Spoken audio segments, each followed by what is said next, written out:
Y ese libro de la iglesia provocó la caída del primer arzobispo latinoamericano acusado de abusos sexuales a seminaristas. Lo llevaron preso, lo llevaron a prisión y murió preso. Esas cosas, digamos, donde recibes a alguien. Ella me recibió en el despacho de los presidentes. Entonces era todo un significado, era la jefa. Marta Sagún me lo dijo muchas veces. Ella intentó o tuvo toda la intención de ser la primera presidenta mujer de México. Tuve amenazas y que te demanden desde el poder. ¡Wow! Es fuerte, es fuerte. Por razones de seguridad yo me tuve que ir de México, prácticamente con chaleco antibalas, te lo digo literal. La dinastía Fernández es la más poderosa de México, ¿no? Decía, en todos los aspectos, ¿no? En la música, en todo. Entonces muchos lo ven desde afuera como no solamente poderosa, sino impoluta. Y no es impoluta, o sea, no, para nada no son perfectos. Y eso quizás por ahí a ellos les molestó, ¿no? Quizás querían que se contara una historia rosa, pero no existe. Gracias por acompañarnos aquí en Casa de Mara. Bienvenidos, me da mucho gusto recibirlos, sobre todo porque hoy tengo la presencia de una escritora argentina muy importante, muy exitosa, porque además no nada más es escritora, también es periodista, es abogada, y es una mujer que ha tocado temas muy difíciles y muy que ahora nos va a contar. Y bueno, pues es admirable su trabajo, y sus trabajos han llegado a nuestro país, y yo he leído sus trabajos y me da mucho gusto que hoy tengan la fortuna de poderla conocer en persona. Me da muchísimo gusto recibir aquí en Casa de Mara a Olga Warnat. Bienvenida, mi querida Olga. Ay, muchas gracias.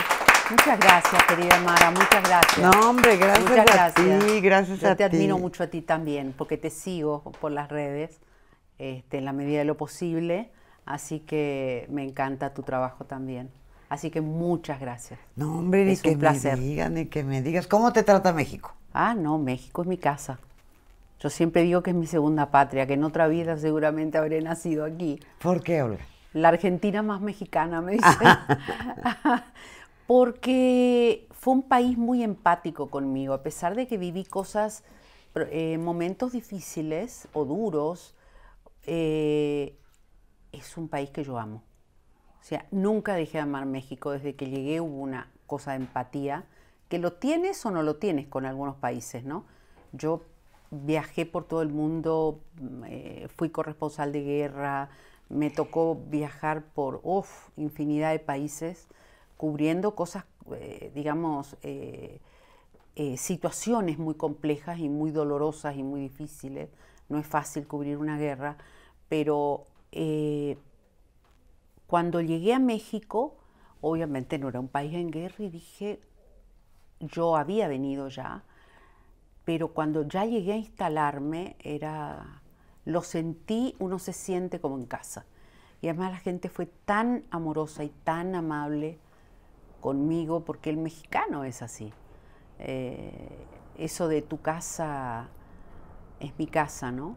Es verdad, tengo pilas de amigos acá, pilas de amigos. Amigos que nos mantenemos a pesar de la distancia, que yo estoy acá o estoy del otro lado, no, siempre estamos, hasta tenemos un chat y demás, y amigos que no pensamos por ahí lo mismo, y eso es lo bueno, ¿no? Eso es lo bueno. Y la verdad que sí, me encanta, me encanta. Ay, no, pues a mí me encanta la comida, me encanta la cultura, me encanta el arte, me encanta todo. O sea, ahí me conozco México bastante. Me quedaron muy poquitos lugares para recorrer. Cada lugar tiene su magia. Claro. Después sale Crónicas Malditas, donde yo toco Los hijos de la jefa. Y ahí, bueno, ahí me demandaron. Ahí me demandaron una demanda que duró mucho tiempo. Me mandaron a mí, a la revista Proceso. Yo lo que había publicado era un documento del arzobispado oficial, ¿no? Del Vaticano, con la anulación matrimonial de ella con su anterior marido y etcétera. Pero fue tremendo porque me tiraron todo el poder del Estado encima. Tuve amenazas y que te demanden desde el poder. ¡Wow! Es fuerte. es fuerte. Y duró años y finalmente llegó a la Corte Suprema de Justicia y me dieron la razón a mí y a Proceso. O sea, ella alegaba que, Marta alegó equivocadamente que yo había invadido su privacidad. Entonces lo que le dijeron los jueces es que su vida era pública y que ella misma era la que abría las puertas de su casa y la que le contaba a los periodistas sobre su intimidad, su vida con su marido, su exmarido, sus hijos, demás. Pero bueno, eso es un poco mi trayecto en México.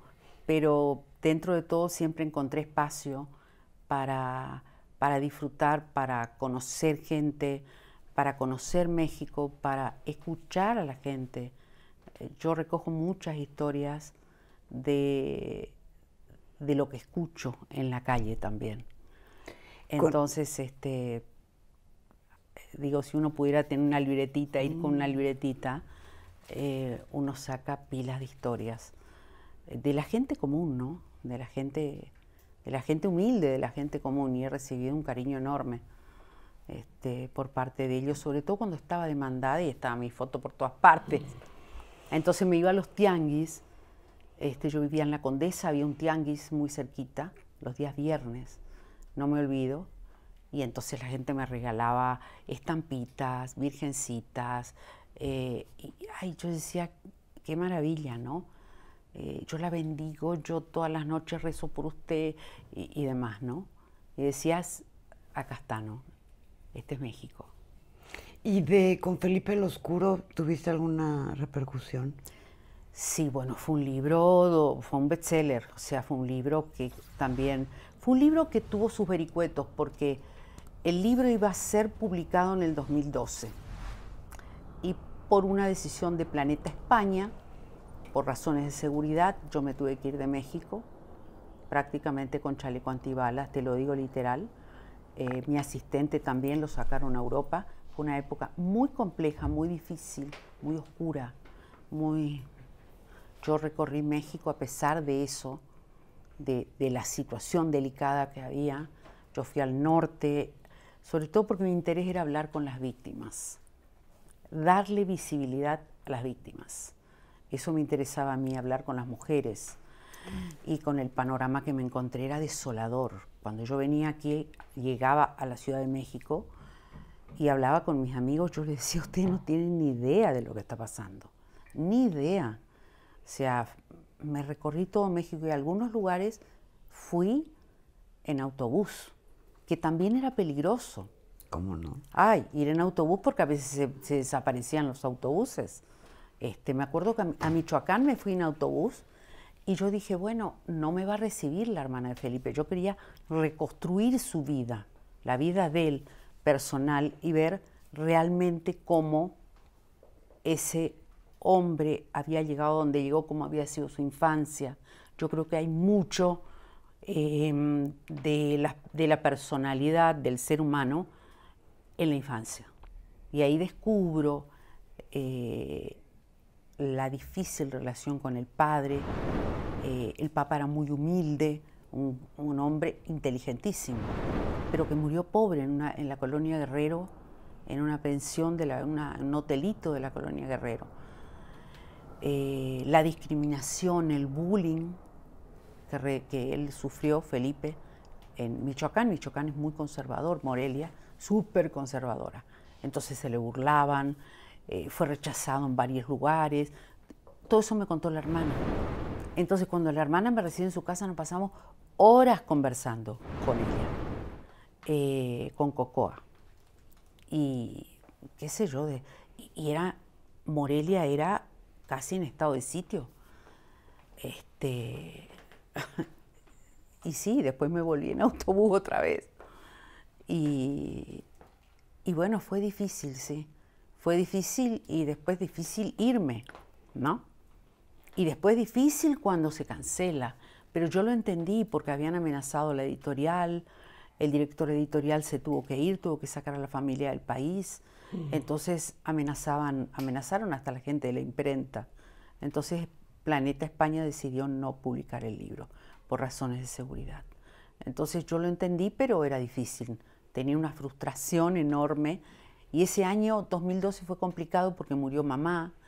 Mamá también era amenazada, ella vivía conmigo, se levantaba a atender ella estaba muy enferma, el teléfono, porque lo tenía al costado de la cama, atendía el teléfono y la insultaban, o sea, le decían cosas horribles, horribles. Y por eso un poco, sin embargo, cuando el libro se cancela, que yo lloraba como una desconsolada, porque había trabajado mucho en ese libro, mucho, la investigación fue muy profunda, me acuerdo que mamá me decía, no prestes atención, mejor dicho lo escribía, porque mamá murió de cáncer de garganta, no podía hablar, entonces me escribía y me decía todo pasa,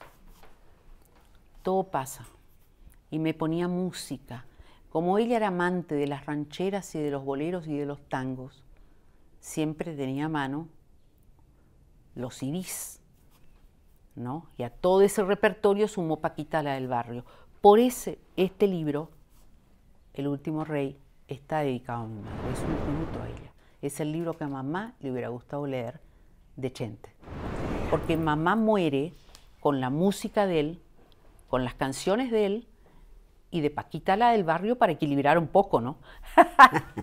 Para equilibrar un poco, porque mamá decía, ¿no?, que las mujeres en esa época sufrían mucho con los hombres.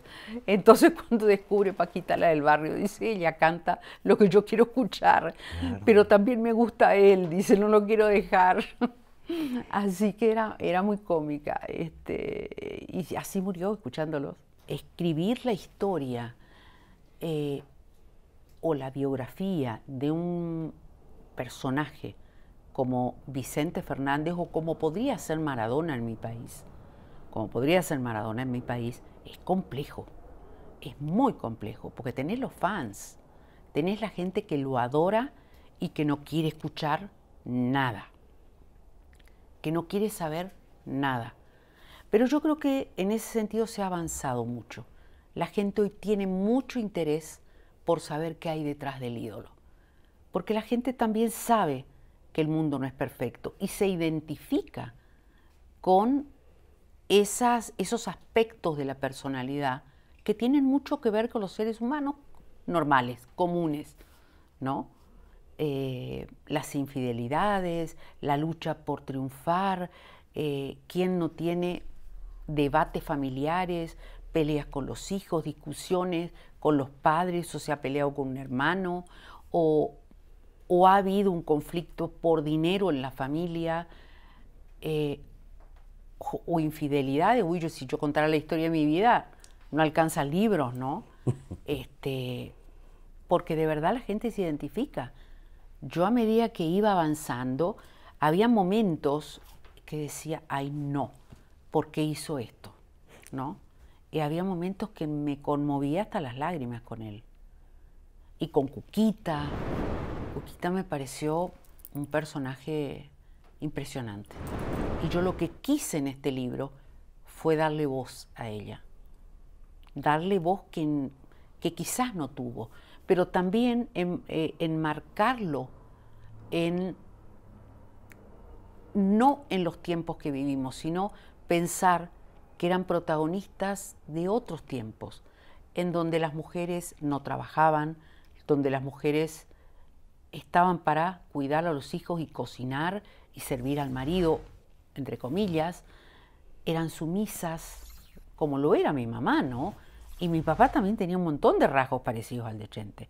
¡Wow! O sea, increíbles. O sea, tenía un montón de rasgos. Eran prototipos de una época que quedó en el tiempo, con todo, ¿no? Igual las mujeres tenemos que seguir luchando, y bueno, pero de cualquier manera, él quedó cautivo de ese tiempo, y Cuquita también. Aunque yo creo que realmente para ella, él fue el amor de su vida, con lo malo y lo bueno, con todo. El padre de sus hijos, el amor de su vida, y para él también, para él también. Yo creo que él le sacaban a Cuquita, no sabían qué hacer, ¿no? Olga, ¿qué reacción tuvo tanto la familia como los fans? Hubo de todo un poco. Yo no sé si eran trolls o bots, qué sé yo. Generalmente no contesto insultos. No me embarco en contestar insultos. No te Si se enganchas. pasan, no. Si se pasan un poco, porque también hay de todo. Uno no sabe ni quiénes son, ¿no? Porque insultan sin rostro, no, o sea, no, sin un nombre. Entonces no sabes quién los manda. Tuve muchos, de eso muchos. Con cuentas privadas, ¿no? Con 3 seguidores. Nada, ni vale la pena. Los bloqueaba y chau. Porque tampoco quiero que me ensucien a mí la red. Pero después tuve muchas personas que me escribieron de Guadalajara, de todo México, de Estados Unidos, de Colombia. He recibido de Colombia, desde Medellín, de Cali, mensajes, pero días sábados, domingos. Olga, y nos mandan fotos con el libro, ¿no? ¿Cuándo vienes a Colombia? Y algunos me dicen, por ejemplo, una de las chicas me dijo, que vive en Chicago, me dijo, ahora entendí, una cosa que yo pensé que no le iba a llamar la atención, ahora entendí la relación de por qué se pelearon Vicente Fernández y José Alfredo Jiménez, que yo no entendía por qué era, pensé que era por que José Alfredo estaba molesto por el tema de que Vicente había hecho prácticamente suyos varios temas, ¿no? Y le dice, ¿y ahora es por una mujer? Y entonces yo le respondo, sí, exactamente, fue una mujer la que se interpuso, Alicia Juárez, ¿no? Nada más simple que eso, nada más humano quizás que eso. Una mujer. ¿Tú qué crees que te hubiera dicho don Vicente si hubiera leído el libro? Ay, yo creo que primero hubiera reaccionado, se hubiera enojado y después me hubiera pedido disculpas. Yo creo, es lo que creo. O tal vez hubiera tenido una conversación conmigo. Sí la hubiera tenido. Ahora bien, Él quería mucho a los argentinos. Él le gustaba sí. mucho a los argentinos. Él tenía muchos amigos argentinos. Además, él cantó desde tangos hasta canciones folclóricas. Era muy amigo de Piero. Yo hablé con Piero es un buen tipo, mi viejo, ¿no? Y Piero decía, donde me encontraba, él me llamaba y me hacía subir al escenario. Y yo le decía, ya Vicente, o sea, tú eres el ídolo. Yo apenas escribí la canción, no, ven aquí. O sea, era muy generoso, ¿no? Y ese tema él se lo dedica a su padre,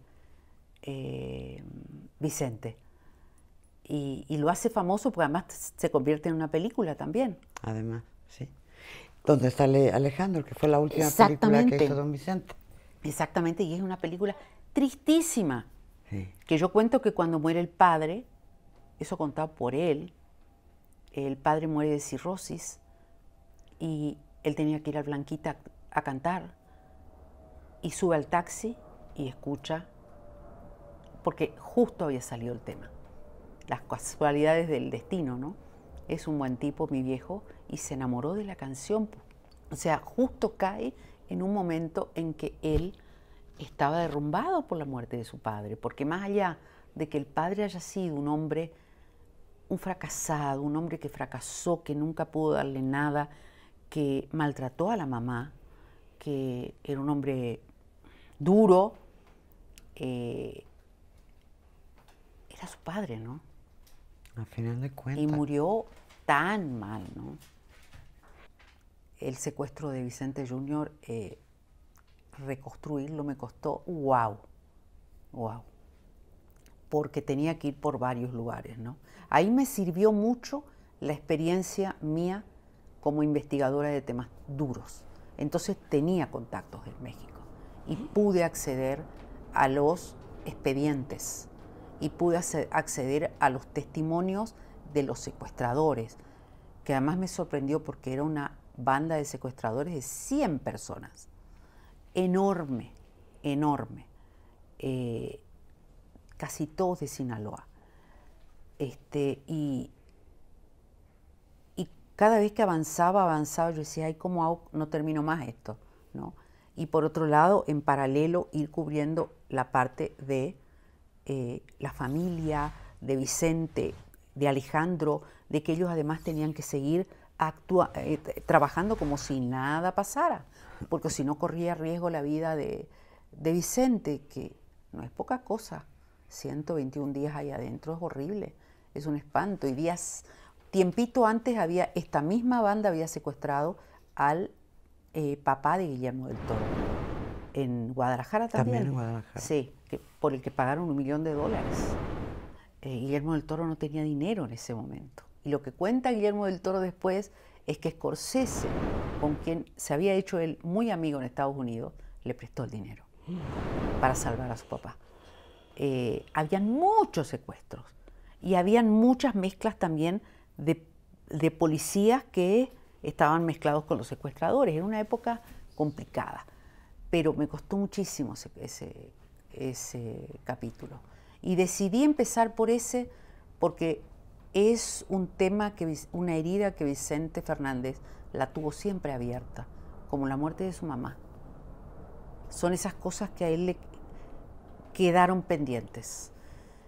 Y quizás por eso tenía ese instinto de protección hacia su hijo mayor, que además había sufrido tanto cuando nació, ¿no? Nació en una época en que eran muy pobres. Y él pensó que se moría, ¿no? Y después, wow, el secuestro, ¿no? Donde él decía, ¿y si no vuelve? ¿No? Donde había casi perdido las esperanzas. Entonces es también el hombre que va ahí, ¿no? Que tiene que ir a cantar y volvía al hotel y se derrumbaba a llorar, como un desesperado, ¿no? Y tenía que disimular frente a la gente, porque no podía decir nada de lo que le estaba pasando. Tremendo, tremenda historia, ¿no? Tremenda historia. A mí me encantó hacerla sobre todo porque no es una historia lineal, es una historia compleja, donde están todos los sentimientos. Es decir, hay sentimientos, es el ser humano, en toda su dimensión, o son los seres humanos que rodearon a Vicente Fernández. Él no va a dejar de ser una leyenda, ni el gran ídolo que es por este libro o por todo lo que escriban de él, que seguramente van a escribir. Ese lugar se lo ganó en buena ley y de ahí no lo baja nadie.